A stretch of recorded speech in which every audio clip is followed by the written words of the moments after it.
আগামীকাল বা পরশু জাতীয় সংসদের স্পিকার দেশে ফিরলেই পদত্যাগ করবেন রাষ্ট্রপতি মোহাম্মদ শাহাবুদ্দিন। বঙ্গভবন সূত্রে এমন তথ্য জানা গেছে। আর স্বরাষ্ট্রমন্ত্রী যেটা জানিয়েছেন যে শারীরিক অসুস্থতা অথবা অন্য যে কোনো কারণে রাষ্ট্রপতি পদত্যাগ করতে পারেন। এ বিষয়ে সরকারের সাথে কোনো আলোচনা হয়নি বলেও জানিয়েছেন তিনি। আর পররাষ্ট্র প্রতিমন্ত্রী যেটা জানিয়েছেন যে লন্ডনে চিকিৎসাধীন অবস্থায় ক্ষমতাচ্যুত শেখ হাসিনার সাথে যদি কোনো ফোন আলাপ হয়ে থাকে রাষ্ট্রপতি, সে বিষয়ে খতিয়ে দেখবে সরকার। শারমিন নীরা জানাচ্ছেন বিস্তারিত। জুলাই গণঅভ্যুত্থানের পর নতুন রাজনৈতিক বাস্তবতায় বিভিন্ন ছাত্র সংগঠন ও রাজনৈতিক পক্ষ থেকে জোরালোভাবে মোহাম্মদ শাহাবুদ্দিনকে অপসারণের দাবি উঠলেও শপথে বহাল ছিলেন তিনি। যদিও গত বছরের ডিসেম্বরে বার্তা সংস্থা রয়টার্সকে দেয়া এক সাক্ষাৎকারে বলেন, অন্তর্বর্তী সরকারের দ্বারা তিনি অপমানিত বোধ করেছেন। নির্বাচনের পর ফেব্রুয়ারি মাসে দেশের একটি দৈনিক পত্রিকাকে দেয়া সাক্ষাৎকারে মোহাম্মদ শাহাবুদ্দিন বলেন, নতুন সরকার মনে করলে তিনি থাকবেন, আর সরে যাওয়া ভালো বললে নিজেই সম্মানজনকভাবে সরে যাবেন। এমন নানাবিধ ঘটনা প্রবাহের পর এবার গুঞ্জন স্বাস্থ্যগত কারণ দেখিয়ে পদত্যাগ করতে যাচ্ছেন মোহাম্মদ শাহাবুদ্দিন।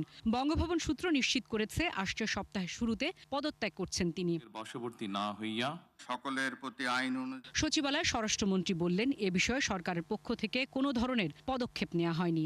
স্বাস্থ্যগত বা অন্য যে কোনো কারণে মোহাম্মদ শাহাবুদ্দিন পদত্যাগ করতে চাইলে সেই সাংবিধানিক সুযোগ ও পথ খোলা আছে।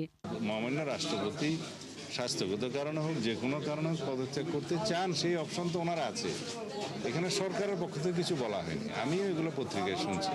আর তিনি যদি পদত্যাগ করতে চান, সাংবিধানিকভাবে সেটা মাননীয় স্পিকার বরাবর পদত্যাগপত্র দিতে হয়, এইটুকু নিয়ম আছে, জানি, এর বাইরে কিছু জানি। লন্ডনে চিকিৎসাধীন থাকার সময় রাষ্ট্রপতির আলোচিত একটি ফোন আলাপ নিয়ে জানতে চাইলে এ বিষয়ে জানা নেই বললেন সালাউদ্দিন আহমেদ। সেটা আমি জানি না, আমরা শুনি।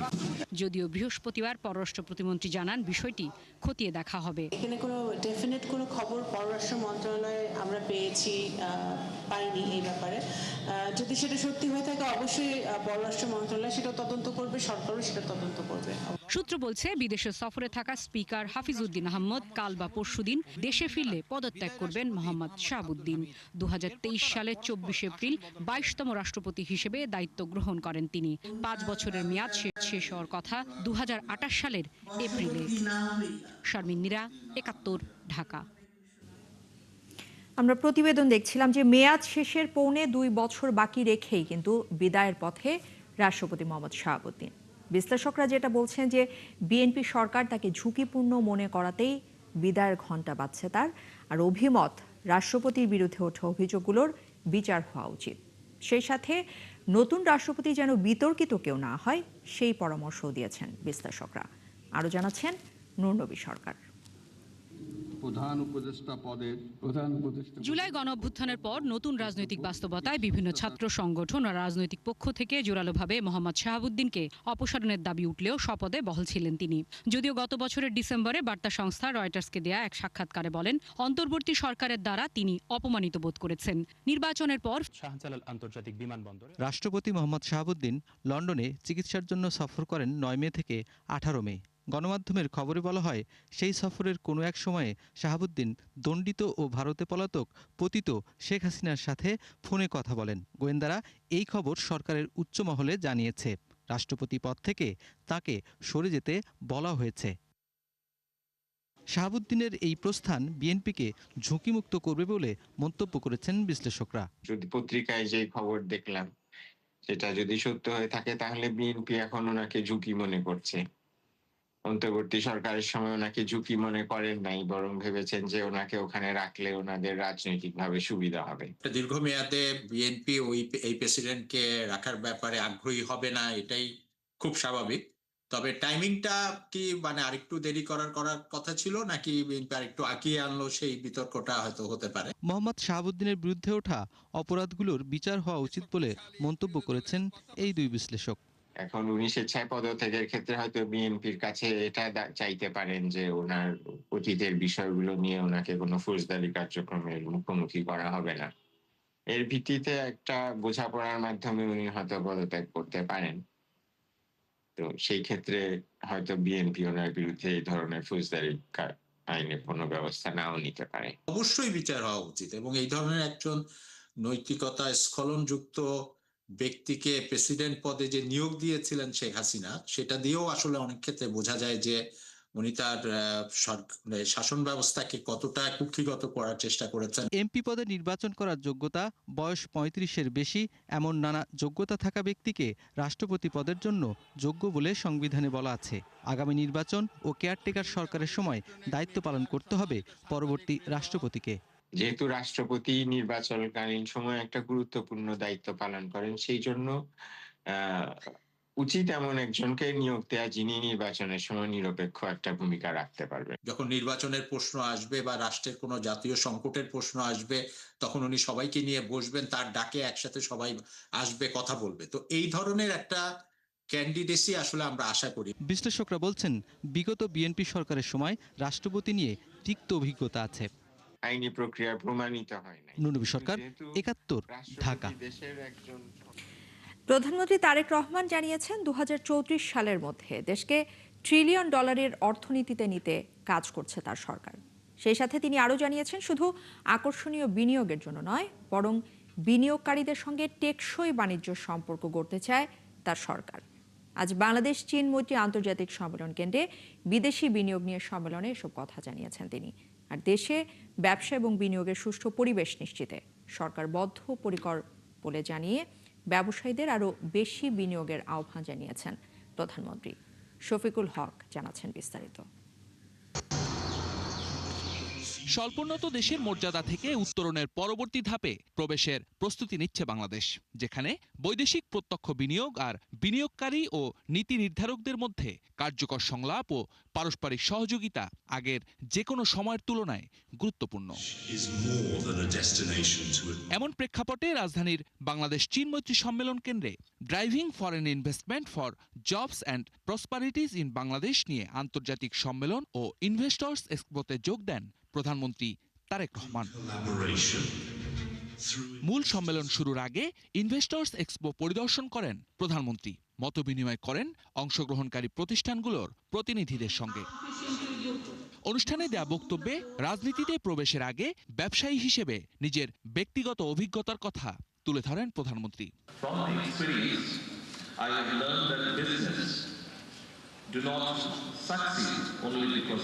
আমার অভিজ্ঞতা থেকে আমি শিখেছি যে শুধুমাত্র উদ্যোক্তার যোগ্যতা বা রাজনৈতিক প্রতিশ্রুতির কারণে ব্যবসা সফল হয় না।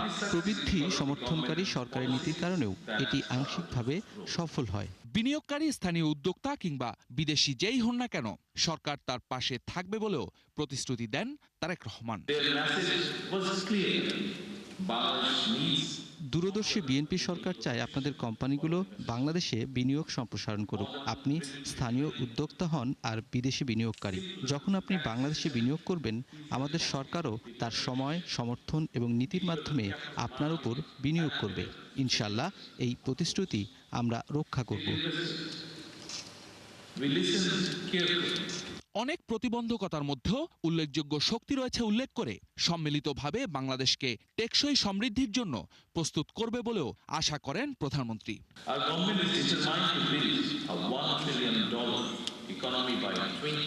আমাদের লক্ষ্য হলো একটি নিয়মভিত্তিক, বিশ্বব্যাপী সংযুক্ত এবং বেসরকারি খাতচালিত অর্থনীতি গড়ে তোলা। আমাদের নির্বাচনী ইশতেহার অর্থনৈতিক রূপান্তরের জন্য একটি সুস্পষ্ট রূপরেখা প্রদান করে। আমাদের সরকার ২০৩৪ সালের মধ্যে $1 ট্রিলিয়ন অর্থনীতি গড়তে দৃঢ় প্রতিজ্ঞ। এ সময় একটি সমৃদ্ধ বাংলাদেশ গড়তে এখানে বিনিয়োগকারীদের বিনিয়োগের জন্য স্বাগত জানান সরকার প্রধান। সকলকে বাংলাদেশে বিনিয়োগ করতে এবং সমৃদ্ধি লাভ করতে স্বাগত জানাই। আসুন আমরা একসাথে বেড়ে উঠি, কর্মসংস্থান সৃষ্টি করি এবং বাংলাদেশকে নতুন রূপ দিই। আসুন আমরা একটি সমৃদ্ধ ও বিশ্বব্যাপী সংযুক্ত বাংলাদেশ গড়ার অংশীদার হই।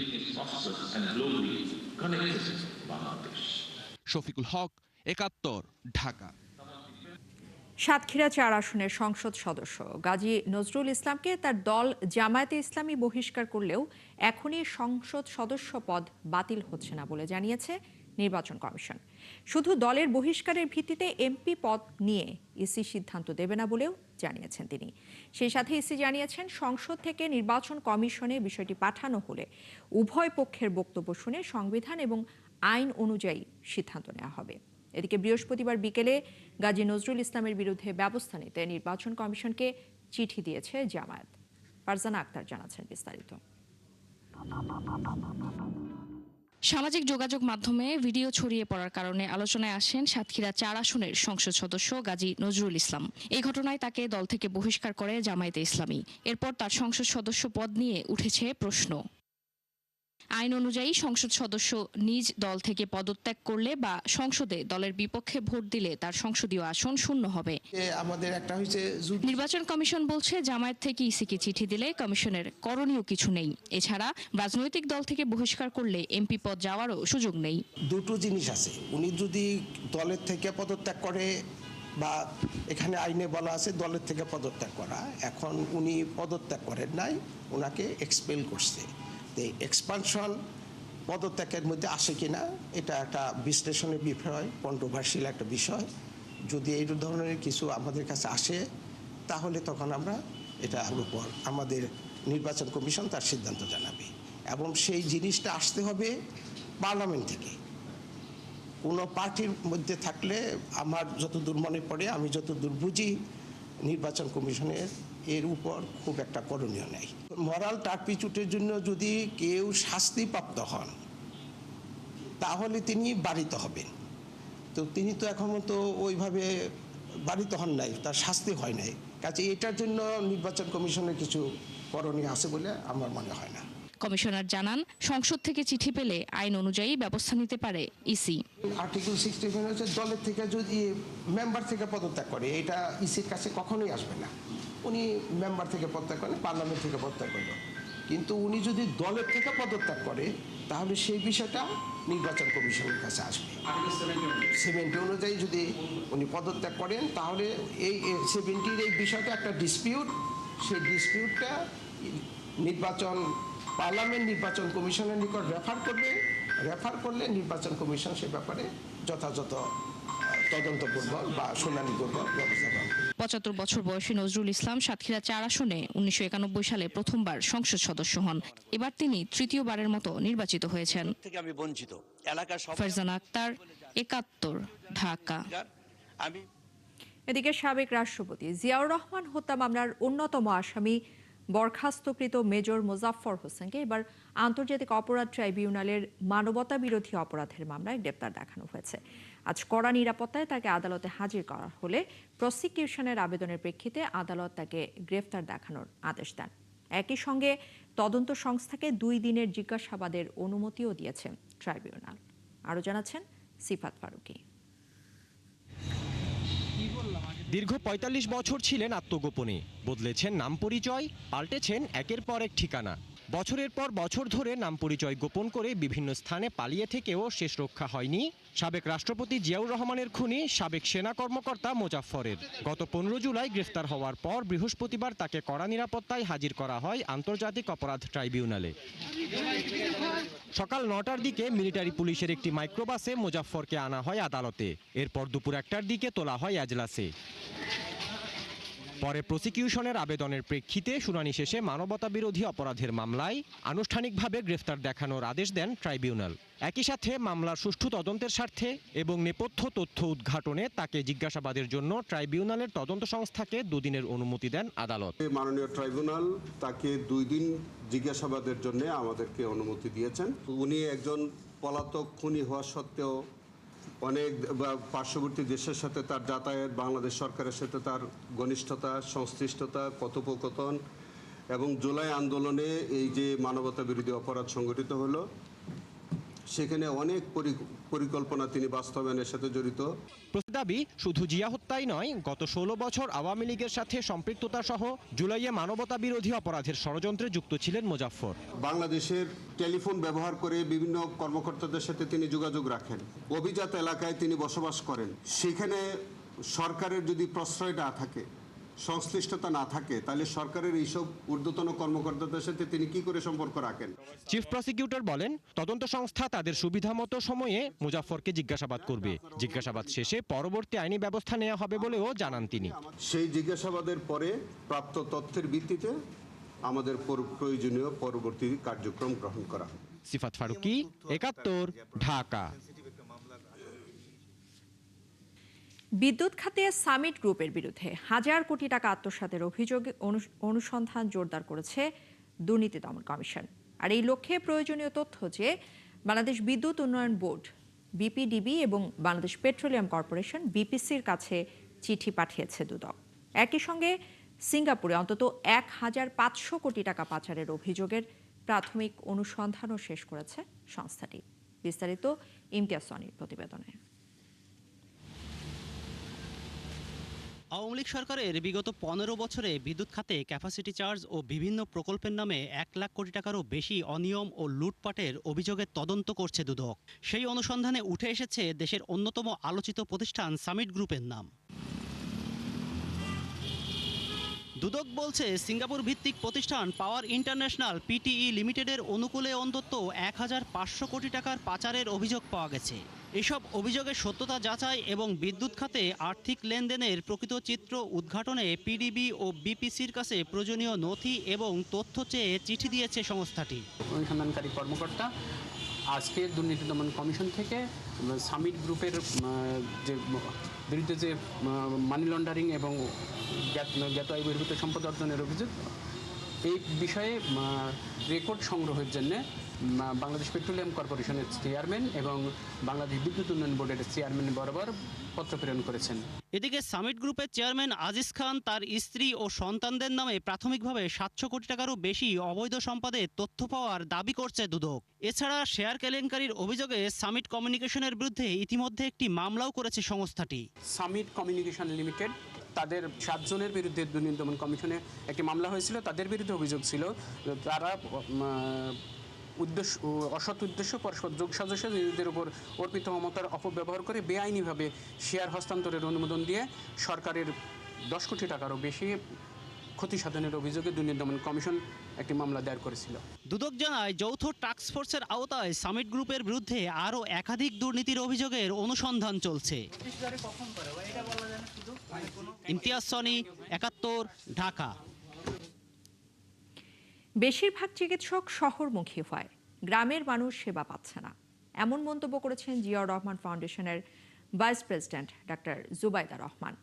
দেশে প্রতি ১২০০ রোগীর বিপরীতে চিকিৎসক আছেন মাত্র একজন, আর ১১০০ রোগীকে সেবা দিতে রয়েছেন একজন করে নার্স।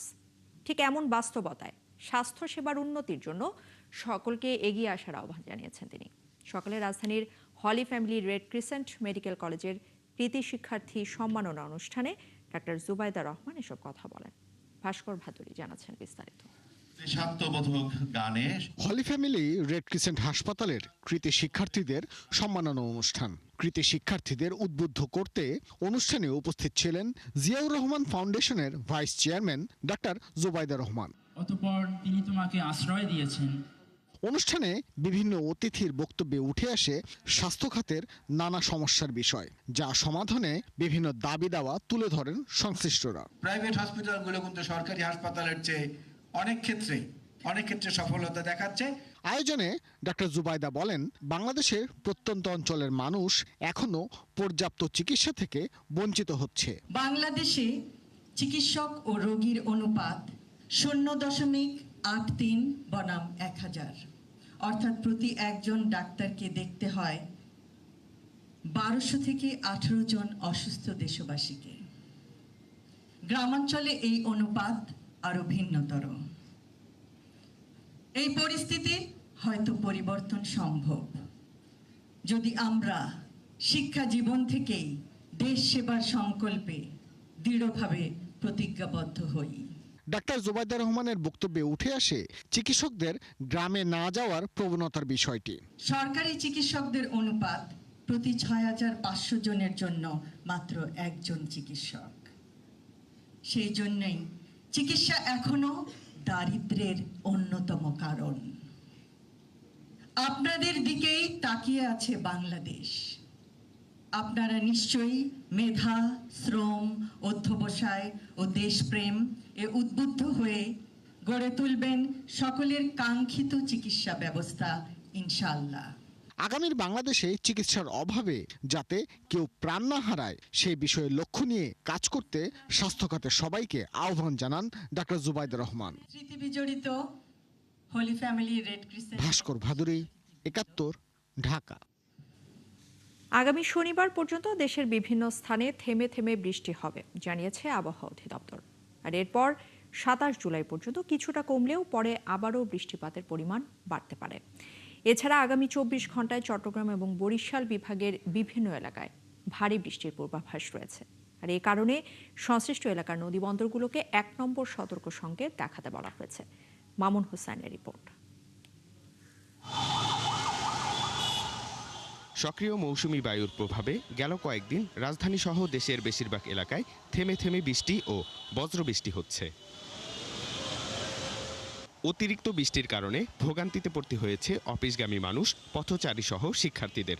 সবচেয়ে বেশি দুর্ভোগে পড়েন শ্রমজীবী ও নিম্ন আয়ের মানুষেরা। একটু তো প্রবলেম ফেস করতেই হচ্ছে, যখন বৃষ্টি হয় তখন তো আর ওই স্বাভাবিকভাবে চলাফেরা করা যায় না। সো কিছু করার নাই, এখন অ্যাডাপ্ট করে চলতে হয় আমাদের। যারা বের হচ্ছেন তাদের স্বাভাবিক যেখানে যাত্রা করার কথা সেই যাত্রাগুলি ব্যাহত হচ্ছে এই বৃষ্টির কারণে। বৃষ্টির কারণে মনে করেন যে ভাই কাস্টমার হয় না, বেচা কিনা আগের মতো হয় না, এখন কম হয়। আবহাওয়া অধিদপ্তর জানিয়েছে বাতাসে আর্দ্রতা ও বায়ুমণ্ডলের অস্থিতিশীলতার কারণে ঢাকাসহ দেশের বেশ কিছু এলাকায় থেমে থেমে বৃষ্টি হচ্ছে।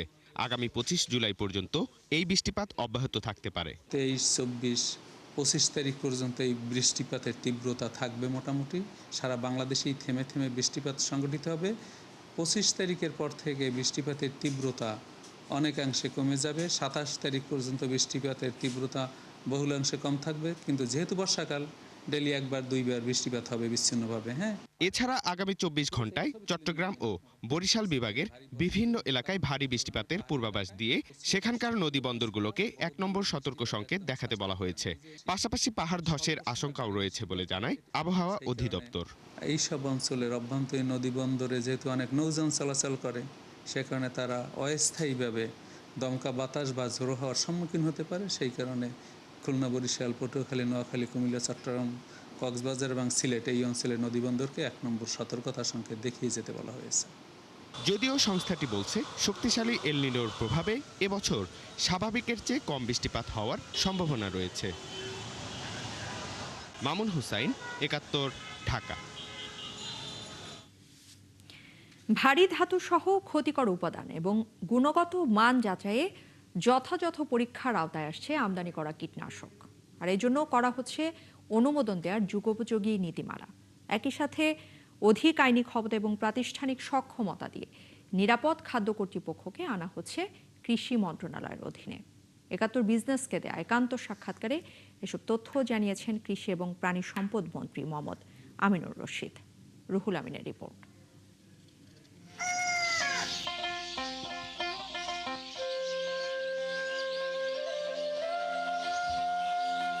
খাবার, মাটি, পানি জীবনের অপরিহার্য উপাদান, কিন্তু এসব উপাদানই হয়ে উঠেছে ক্যান্সার সহ নানা মরণ ব্যাধির কারণ। সীসা সহ নানা ধরনের ভারী ধাতুর উপস্থিতি মিলছে মাছ, মুরগি, দুধ, সবজি সহ অনেক খাবারে। বিশেষজ্ঞদের মতে মানহীন কীটনাশক, অনিরাপদ উপাদানে তৈরি পোলট্রি ফিড সহ নানা উৎস থেকে খাবারে ছড়াচ্ছে বিষ। কৃষির উৎপাদন বাড়াতে প্রতি বছর বিদেশ থেকে আনা হচ্ছে লাখ লাখ টন কীটনাশক। উৎপাদন হচ্ছে দেশেও। অভিযোগ আছে পরীক্ষা নিরীক্ষা না থাকায় মানহীন ও অনিরাপদ কীটনাশকে সয়লাব বাজার। কোন কোন ধরনের পেস্টিসাইড এখানে আসা উচিত সারা ওয়ার্ল্ডে যেগুলি যাচ্ছে ওইটা, এবং ওইটার জন্য একটা ফরম্যাট তৈরি করা হবে। দীর্ঘ দাবির প্রেক্ষিতে কীটনাশক পরীক্ষার সিদ্ধান্ত নিয়েছে সরকার। এজন্য প্রয়োজনীয় অবকাঠামো ঠিক করতে আগামী সপ্তাহেই বৈঠকে বসছে সরকার। অবশ্যই পেস্টিসাইড এখানে ঢুকানোর আগে আমাকে কি কি চেক করব, মোটামুটি আমরা শিওর এই পেস্টিসাইড মানুষের স্বাস্থ্যের জন্য কতটুকু ক্ষতিকারক, এই পেস্টিসাইড মাছ এবং পানির জন্য কতটুকু ক্ষতিকারক, এই পেস্টিসাইড মাটির জন্য কতটুকু ক্ষতিকারক। মন্ত্রী জানান কীটনাশক অনুমোদন দেওয়ার পদ্ধতিও ঠিক করা হচ্ছে। পিটাকের কমিটি পরে, আগে পিটাক যে কমিটি আছে এটা পরিবর্তন করার যদি প্রয়োজন হয় করব, যদি প্রয়োজন না হয় করব না। আগে হইল যেই প্রোডাক্ট আসবে তার স্ট্যান্ডার্ড স্পেসিফিকেশনটাকে ফিক্স করতে হচ্ছে আমার। শুধু কীটনাশকের পরীক্ষা নয়, নিরাপদ খাদ্য কর্তৃপক্ষকে শক্তিশালী করার উদ্যোগ নেয়ার কথা জানান মন্ত্রী। বলেন, সংস্থাটিকে কৃষি মন্ত্রণালয়ের অধীনে আনতে মন্ত্রিপরিষদ সচিবকে চিঠি দিয়েছেন কৃষি সচিব। আমাদের জাইকার সহযোগিতায় প্রায় ২৫০০ কোটি টাকা ব্যয়ে একেবারে সফিস্টিকেটেড ল্যাব তৈরি হচ্ছে। এটার একটা সেন্ট্রাল ল্যাব থাকবে, আর প্রত্যেকটা জেলায় একটা ল্যাব থাকবে। এই ফুড সেফটি অথরিটির মূল দায়িত্ব ফুডের যে কোনো ধরনের ফুড ওর আন্ডারে চলে যাবে, রাইট? যা যা লিখবে ওইটা বাস্তবে ওই ফুডে থাকতে হবে। যদিও বিশ্লেষকদের মত, নিরাপদ খাদ্য কর্তৃপক্ষ স্বাধীন সংস্থা হওয়া উচিত। রুহুল আমিন, ৭১, ঢাকা। এবারে আন্তর্জাতিক প্রসঙ্গ। পরীক্ষার প্রশ্ন ফাঁস এবং অনিয়মের অভিযোগে ভারতে আন্দোলন আরও জোরালো হয়েছে। রাজধানী দিল্লির যন্তর মন্তরে টানা অবস্থান কর্মসূচি পালন করছেন শিক্ষার্থীরা। তাদের দাবির মধ্যে রয়েছে শিক্ষা ব্যবস্থার সংস্কার, পরীক্ষায় অনিয়মের তদন্ত এবং কেন্দ্রীয় শিক্ষামন্ত্রী ধর্মেন্দ্র প্রধানের পদত্যাগ। এদিকে পরিস্থিতি সামাল দিতে ফাস্ট ট্র্যাক আদালত গঠনের ঘোষণা দিয়েছেন প্রধানমন্ত্রী নরেন্দ্র মোদী। আর এরই মধ্যে বিক্ষোভ ছড়িয়ে পড়েছে দেশটির বিভিন্ন রাজ্যে। পশ্চিমবঙ্গেও আন্দোলনে নেমেছেন শিক্ষার্থীরা। বিস্তারিত জানাচ্ছেন আরাফাত ইসলাম। ভারতে প্রশ্ন ফাঁস ও অনিয়মের অভিযোগে বিক্ষোভ অব্যাহত রয়েছে ককরোচ জনতা পার্টি, সিজেপির সমর্থক ও শিক্ষার্থীদের। রাজধানী দিল্লির যন্তর মন্তরে টানা অবস্থান কর্মসূচি থেকে তারা বিভিন্ন পরীক্ষার অনিয়মের নিরপেক্ষ তদন্তের দাবি জানান, চান শিক্ষা ব্যবস্থার সংস্কার। একই সাথে কেন্দ্রীয় শিক্ষামন্ত্রী ধর্মেন্দ্র প্রধানের পদত্যাগ দাবি করেন। বিক্ষোভের কারণে নিরাপত্তার স্বার্থে দিল্লি মেট্রোর অন্তত ১৬টি স্টেশন সাময়িকভাবে বন্ধ রাখা হয়েছে। একই সঙ্গে আন্দোলন নিয়ে করা একটি মামলার শুনানিতে সম্মত হয়েছে দিল্লি হাইকোর্ট। ভারতের তরুণদের ভবিষ্যৎ রক্ষা করা সরকারের সর্বোচ্চ অগ্রাধিকার বলে জানিয়েছেন প্রধানমন্ত্রী নরেন্দ্র মোদী। তিনি ঘোষণা দিয়েছেন প্রশ্ন ফাঁসের সঙ্গে জড়িতদের দ্রুত বিচার নিশ্চিত করতে ফাস্ট ট্র্যাক আদালত গঠন করা হবে। তবে আন্দোলনকারীদের দাবি শুধু শাস্তির ব্যবস্থা করলেই হবে না। কেন বারবার প্রশ্ন ফাঁস হচ্ছে তার মূল কারণ খুঁজে বের করে শিক্ষা ব্যবস্থায় স্থায়ী সংস্কার আনতে হবে। আন্দোলনে একাত্মতা প্রকাশ করেছে বিরোধী দলগুলো। শিক্ষার্থীদের উপর সরকারের চড়াও হবার তীব্র সমালোচনা করেন কংগ্রেস নেত্রী প্রিয়াঙ্কা গান্ধী। শিক্ষা ব্যবস্থার উপর শিক্ষার্থীদের আস্থা যখন ভেঙে যায় তখন তা পুনরুদ্ধার করতে হয়। নরেন্দ্র মোদী তা না করে উল্টো আন্দোলনকারীদের উপর চড়াও হয়েছেন। রাতে শিক্ষার্থীদের পিটিয়ে দিনে টুইট করছেন যে আপনি শিক্ষার্থীদের নিয়ে ভাবেন। তাহলে কেন তাদের পেটানো হচ্ছে, কেন তাদের উপর লাঠিচার্জ করা হচ্ছে এবং কাঁদানে গ্যাসের শেল ছোড়া হচ্ছে? যদি আপনি তাদের উপর আস্থা রাখেন এবং তাদের প্রতি যত্নশীল হন তবে তাদের সঙ্গে কথা বলুন। শুধু দিল্লিতে সীমাবদ্ধ নেই চলমান আন্দোলন, ছড়িয়েছে বিভিন্ন রাজ্যে। বৃহস্পতিবার আন্দোলনের সমর্থনে বিক্ষোভ করেন পশ্চিমবঙ্গের আলিয়া বিশ্ববিদ্যালয়ের শিক্ষার্থীরাও। লাদাখের সমাজকর্মী সোনাম ওয়াংচুকের স্ত্রী গীতাঞ্জলি অঙ্গ আন্দোলনরত শিক্ষার্থীদের পক্ষে অবস্থান নিয়ে বলেছেন, প্রমাণ ছাড়া বিক্ষোভকারীদের সহিংসতার সঙ্গে জড়ানো উচিত নয়। তিনি দাবি করেন যন্তর মন্তরের আন্দোলন শান্তিপূর্ণ এবং শিক্ষার্থীদের উদ্বেগকে গুরুত্ব দিয়ে শোনা প্রয়োজন। আরাফাত ইসলাম, ৭১। এবারে খেলার খবর। আর অল্প কয়েকটা মাস, এরপরই নিভে যাবে আন্তর্জাতিক ফুটবল থেকে পাওয়ার হাউস অব লাইট। বিশ্বকাপের এক ব্যর্থতাই কি তবে থামিয়ে দিচ্ছে এবারের সেই গোল মেশিন?